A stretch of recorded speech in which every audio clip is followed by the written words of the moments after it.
Good evening. It's Cliff Hippolyte, Principal Broker of Secure Realty Investments.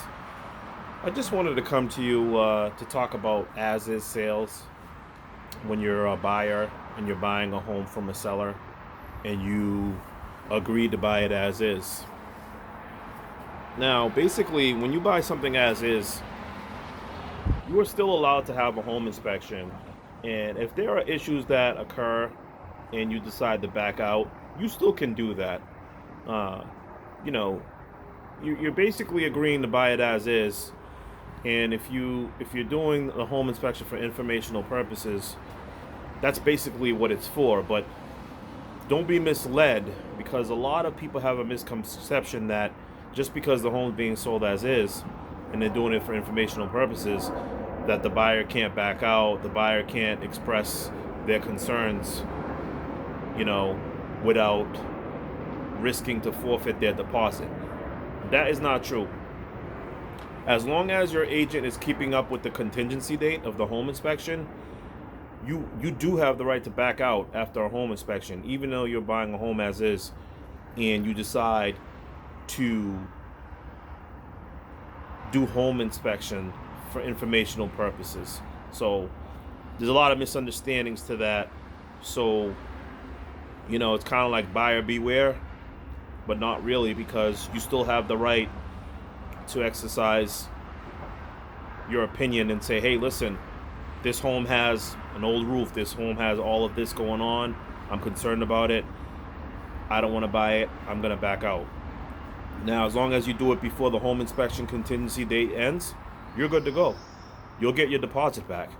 But understand, the home inspector, you paid the home inspector, that fee is gone. They provided a service. So I just wanted to share that, because there's a lot of misconceptions about that. You can still go online too, as a good buyer agent, and check out the city, make sure there aren't any open permits. Things like that is very important, because it may be problematic for a buyer. A lot of times when permits are open, it's simply sometimes the contractor didn't close it out, or whatever may have happened, or sometimes it could be a problem. So a lot of these things, have mitigating factors. It depends on the situation and what's going on with the home. So it's important as buyer agents to just continue to look out for your buyers. I know it's a difficult market right now for buyers. It is not easy, but all we can do is take it one day at a time, and get the proper training. If you have questions, always ask questions, to your broker or your team leader, so that they can guide you, because these things are important, and there's money involved and money on the line when buyers make these decisions. And if they decide that they have to have a change of heart or back out, you want to make sure that you're there to be able to back them up 100%, making sure that they have a proper representation, having a real estate attorney. Things like that are vital in a real estate transaction, because you never know what's going to go wrong. You can't, we don't have crystal balls, unfortunately, as realtors, but what we do is, being well trained, we can take preventative measures, and we can give you advice and let you know, okay, what's a good idea and what's a bad idea. Set up a game plan so that when things do come up and hiccups happen, we're there to take charge. That's all I wanted to share today.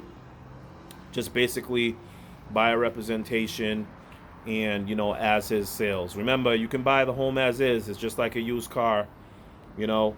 But, if you do have a home inspection, you do have the right to back out, in time, if you do it in the home inspection contingency time. If you wait for that to run out, yes, then your deposit can be at risk. But if you have any questions and you want to pick my brain about these, this subject that I covered this evening, DM me. I'll also put this on YouTube. So like, share, and follow. If you have any questions or any comments, feel free to share them. And again, you know who to call for real estate. I'll talk to you soon, and have a good evening.